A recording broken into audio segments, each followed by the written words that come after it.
Security strategy for the Southeast and South-South regions. Southern governors call on President Buhari to address Nigerians on the state of the nation. Port Harcourt residents stranded last night as 7 p.m. to 6 a.m. curfew ends. Family of undergraduate of Rivers State College of Health Science and Management Technology demands justice over the alleged rape of their daughter by a HOD.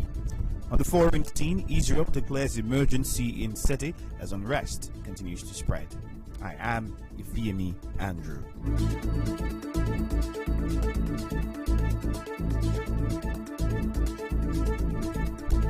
The Sultan of Sokoto and President General Nigeria's Supreme Council of Islamic Affairs Alhaji Sahad Abubakar III has declared Thursday, May 13 as Eid al-Fitr Day. On Tuesday, the federal government declared Wednesday and Thursday as public holidays to mark the Eid al-Fitr. President Muhammadu Buhari has directed service chiefs to deal frontally with all elements responsible for the security challenges in the country. The National Security Advisor Babagana Monguno, who spoke after the third National Security Council meeting in Abuja, said they decided to adopt a different approach to address the situation. He added that the meeting equally approved a memo to help address drug abuse, which enables crime and insecurity. We have to subjugate all other requirements in order to deal with the present crisis of insecurity in the country. All other national objectives, obligations have to be subordinated to the primary concern of bringing back security and normalcy to the Federal Republic of Nigeria and allowing the entire citizenry to undertake their legitimate obligations without any fear of, being intimidated. The Chief of Defense Staff, General Lucky Irabo, who was also part of the meeting, said details of decisions will not be made public, but assured that Nigerians will soon see the results. Nigerians should respect commitment, Nigerians should respect professionalism, Nigerians should respect loyalty to constitutional order, Nigerians should respect that the military, as you have it along with other security agencies, will continue to discharge their responsibilities and ensure that safety and security returns to every part of this country. Also briefing, the Inspector General of Police, Usman Alkali, said a new security strategy was adopted for the Southeast and South-South region. Meanwhile, the Minister of Information and Culture, Lai Mohammed, says the federal government is not overwhelmed with escalating insecurity in the country. Mohammed told newsmen in Lagos that the government and security agencies have what it takes in terms of personnel and firepower to crush bandits, insurgents, criminals, and other enemies of the Nigerian state. The minister said 400 suspects are to be prosecuted for allegedly funding terrorism in the country. Southern governors banned open grazing of cattle across states in the region and urged the president to address Nigerians on the state of the nation. The governors who met in Asaba, Delta State on Tuesday also called for the restructuring of the country to address increasing agitations in different parts of the nation. The governor's decisions was read by Rotimi Akeredolu at the end of the meeting. In the southern part of the country has presented a severe security challenge such that citizens are not able to live their normal lives, including pursuing various productive activities, leading to a threat to food supply and general security. Consequently, the meeting resolved that open grazing of cattle be banned across southern Nigeria. Governor Nyesom Wike, other governors of the South-South, Southeast, and the West were received by the host, Delta State Governor Ifeanyi Okowa. An ICT security consultant, Smith Dibia, says the delay in tracking the perpetrators of attacks on police stations in Rivers State is an indication that security operatives are yet to adopt technology in the fight against insecurity. Mr. Dibia told our correspondent that with good tracking and GPS softwares, the vehicle retrieved should have led to the hideout of the attackers. But I'm still waiting to hear the owner of those vehicles, because if those vehicles are properly registered, it means that by now we should have known the owners of those vehicles and at what point had the vehicle left their house. This is what technology can simply do. Also begin to look at using GPS plate numbers and GPS driver's license. They will track how many cars, how many plate numbers that have passed this place. He said the police ought to have control units to monitor attacks rather than cordoning off police stations. Even when our security operatives are in their station, there should be another control, probably in the headquarters, that will be looking at each of the stations. And now when there is an attack, the control unit that is looking at or surveillancely looking at these stations will begin to make communications so that the people, as they are leaving for another station, communication has already been able. The government should try and get experts in this system. The Police Community Relation Committee (PCRC) has urged its members to intensify surveillance and intelligence gathering across the 23 local government areas. State Chairman of PCRC, Casca Augusto, in an interview with our correspondent, condemned the attack and killing of police officers in the state. He also called on the public to report suspicious persons to security agencies.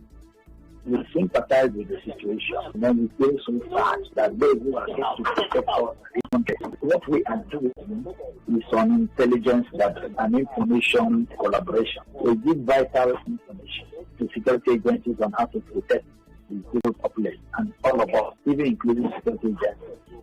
That we do sensitization also, telling our people to be security conscious. Keep those eye over your environment and ensure that unwarranted movements or suspicious characters are being reported immediately, because you never can tell who will be the next target. If there's a mass movement of people you don't know into your locality, it is incumbent on you as anybody to report to the nearest security agency. Let them verify and find out what such movement is all about.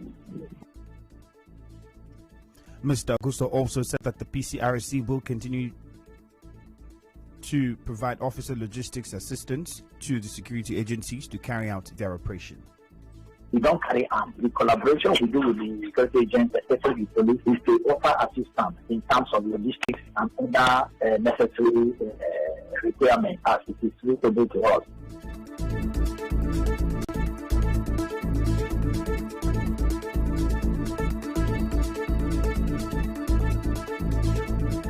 The news continues shortly. Stay tuned. Connect with your customers. Advertise on 92.3 Nigeria Info.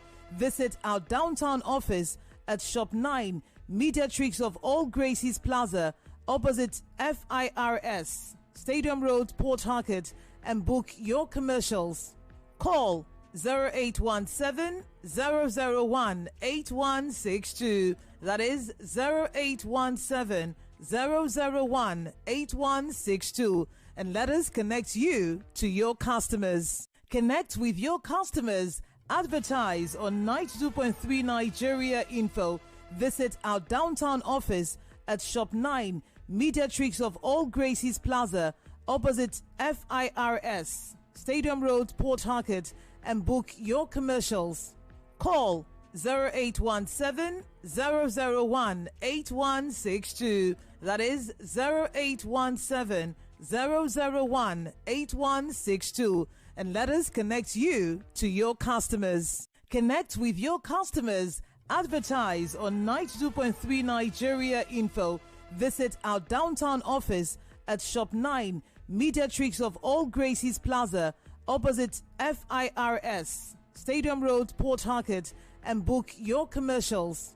Call 0817 001 8162. That is 0817 001 8162. And let us connect you to your customers. Connect with your customers. Advertise on 92.3 Nigeria Info.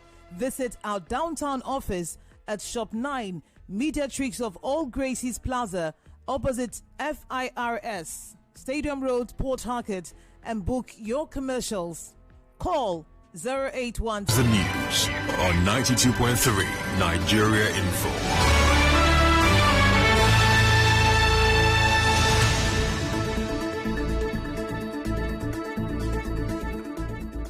The curfew in Rivers State, which now begins from 7 p.m. to 6 a.m., is now in force. This was after Governor Nyesom Wike announced it would begin on Tuesday, May 11 at 7 p.m. to ensure the safety of lives and property in the state.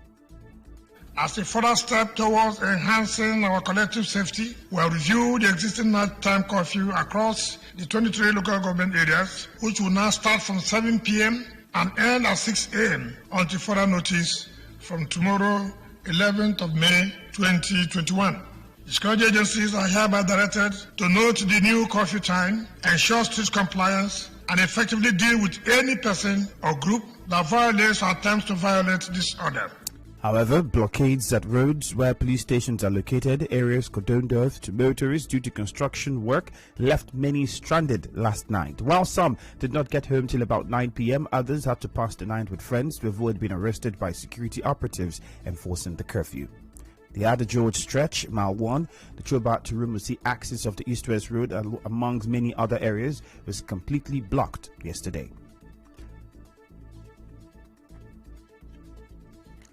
The family of a female Year 1 student of Rivers State College of Health Science and Management Technology is demanding that the police and the school should not compromise in their investigations over the alleged rape of their daughter by the head of Department of Dental Surgery Technical, Prinsu Chikaka Pobi. Lemon Barra, mother of the raped female student, made this demand when she officially filed a complaint at the Human Rights Desk of the Rivers State Police Command. Mrs. Barra, who is a widow, alleged that Prinsu Chikaka, who is also the HOD Department of Dental Surgery Technical, has been constantly harassing and intimidating her daughter after raping her, causing the girl to become suicidal.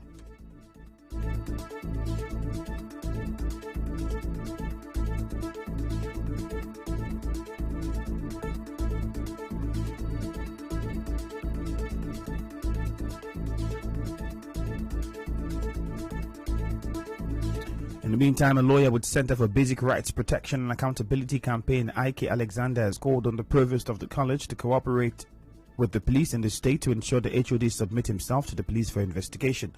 Mr. Alexander equally urged the police to display professionalism in an investigation of the matter and avoid sentiments and bias.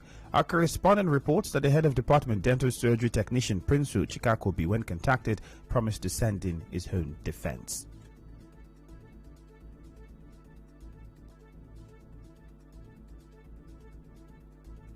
Over 2,000 internally displaced persons, IDPs, of Andoni local government residing in Ka community, Kana local government, have called on the Rivers State government and other relevant authorities to urgently come to their rescue. The persons were displaced following the recent court clash in some communities in Andoni.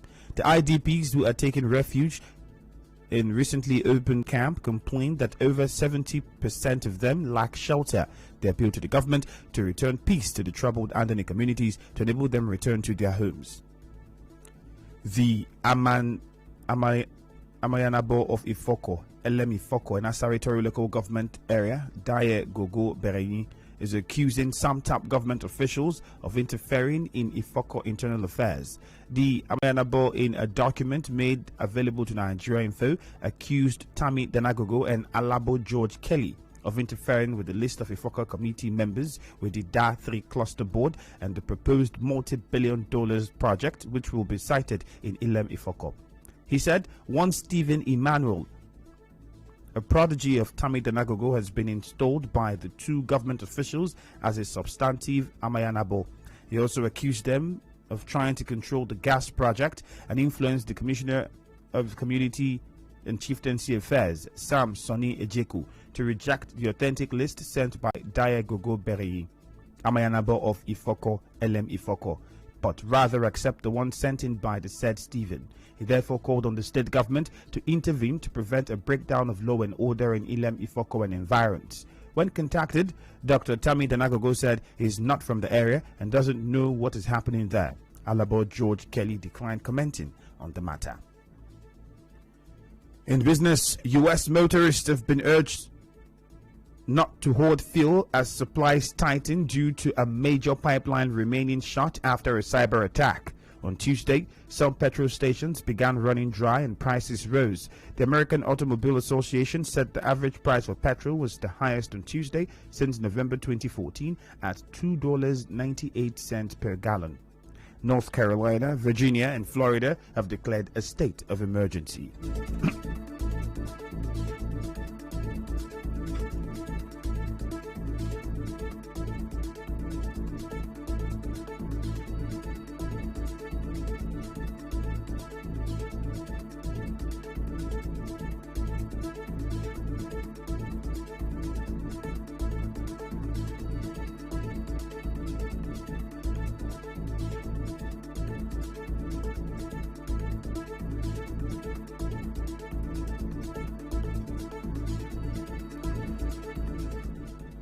In the meantime,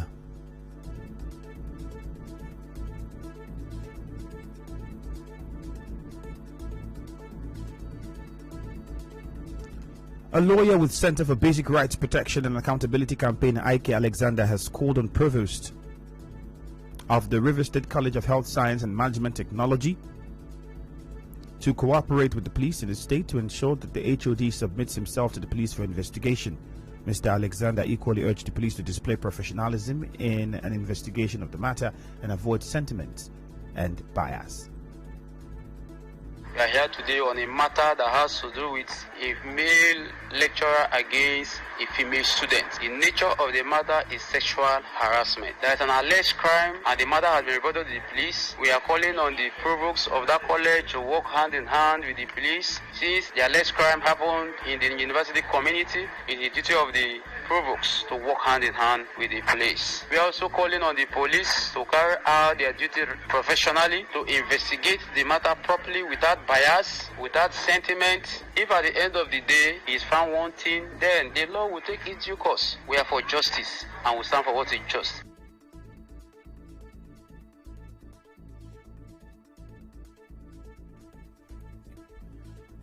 The family of a female Year 1 student of River State College of Health Science and Management Technology is demanding that the police and the school should not compromise in their investigation over the alleged rape of their daughter by the head of Department of Dental Surgery Technical, Prince Chikaka Pobi.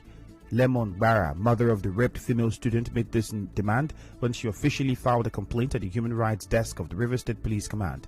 Mrs. Barra, who is a widow, alleged that Prince Chikakbobi, who is also the HOD Department of Dental Surgery Technical, has been constantly harassing and intimidating her daughter after raping her, causing the girl to become suicidal. This man will harass this girl. If this man will want to rape her that particular moment, April 16th, she came very early because of the exam they will have it. This HOD came to her and asked her to come and help her and carry out generator. With man is her own HOD. We went to him and assisted him to carry out the generator. My daughter didn't know that he has planned to rape her. As he entered the office, this man locked the door and forced my daughter and raped her the way he wants to rape her, and even threatened her that each time he sees her that she should make sure she come to the office to rape her. And also threaten her again that if she mentioned this thing to anybody, that she will not graduate from the school. Right now, as I'm talking to you, my daughter, she wants to commit suicide. The traumatized mother further called for justice. Please, I'm just pleading that the River State government should do something. I have reported this case to the police, and I want the River State government to take a very serious disciplinary action against this man. Please, I'm begging that they should do something and suspend him from that school. They should punish him for raping somebody. This man has children and he's raping people. With this thing that this man has done now, people will not even like to be sending their children to the school. I just need justice so that this girl can graduate, so that other students who can graduate. Over 2,000 internally displaced persons, IDPs, of Anthony local government residing in Kar Community, Kana local government, have called on the Rivers State government and other relevant authorities to urgently come to their rescue. The persons were displaced following the recent court clash in some communities in Andoni. The IDPs, who are taking refuge in a camp, complained that over 70% of them lack shelter. They appeal to the government to return peace to the troubled Andoni communities to enable them return to their homes. Some group of boys enter community since morning. They guys, the way they shoot gun, if no be God, they government try help us. All these Anthony people, let they try help us. Make the bring peace for Polo Anthony, so that everybody go home, go rest. No way to sleep like home, but I can't sleep on outside. Some of us don't see our children until we pack down to car, and car, there is no place for us to sleep. To see food is safe. We can't see food like that. So we need government to help us and bring peace into Andoni, more especially Andoni. We need peace and security. I bet we are suffering. Many of us, we don't see where to sleep. Some of us will sleep in the parking store at car here. The government will... Oh no, we want the government to come and rescue us out of this predicament. We are dying. If after you can see us here in car, we are dying. Our market economy, every damn thing, we are what? Affected. There is no way for survival. Now in entertainment, Nollywood actor Yul Edochie has advised Nigerians to rethink their decision to relocate from the country because of the current state of affairs. The movie star posted on his Twitter page on Tuesday, "Jagba is not the answer. Yes, no one wants to lose their life, but truth is, we'll all die someday, all of us. So what's the point of running?" Recalled that Pastor Paul Adefarasi of the House on the Rock, Lagos, in his Sunday message, asked Nigerians to have a plan B due to the rise in insecurity in the country. The pastor disclosed that his wife, Pastor Ifeanyi, is currently out of Nigeria, helping to create their own plan B, an alternative plan to relocate from Nigeria in the case of an eventuality. In sports, Manchester City has won a third Premier League title in 4 years. After closest challenges, Manchester United were beaten by Leicester City. Pep Guardiola's side are now 10 points ahead of second-placed United, who have just 3 games remaining. City are set to lift the Premier League trophy after their final game of the season against Everton on 23rd of May. And now, we'll bring you news from around the world. Israel has declared a state of emergency in the central city of Lod after rioting by Israeli Arabs as conflict between Israeli forces and Palestinian militants intensifies. Cars were set alight and 12 people were reported injured in clashes Lod's mayor linked to a civil war. Palestinian militants fired hundreds of rockets deep into Israel, while Israel carried out heavy airstrikes on Gaza. On Tuesday, Palestinian militants said they fired 130 missiles at the Israeli city of Tel Aviv after an Israeli airstrike demolished a tower block in the Gaza Strip. Israel's military says it is targeting militants in Gaza in response to rocket attacks on Jerusalem and other areas. On the news this morning, you heard that President Muhammadu Buhari and security forces have adopted new security strategy for the southeast and south-south regions. Southern governors have called on President Buhari to address Nigerians on the state of the nation. Port Harcourt residents were stranded last night as the 7 p.m. to 6 a.m. curfew began. Family of undergraduate of Rivers State's College of Health Science and Management Technology has demanded justice over the alleged rape of their daughter by a HOD. On the foreign scene, Israel has declared a state of emergency in the city as unrest continues to spread. The news was edited by Enoho Ogbevere. Contact our newsroom on 0818-900-0017. Cloudy weather expected in Port Harcourt this morning. Thank you for listening. My name is Effiemi Andrew.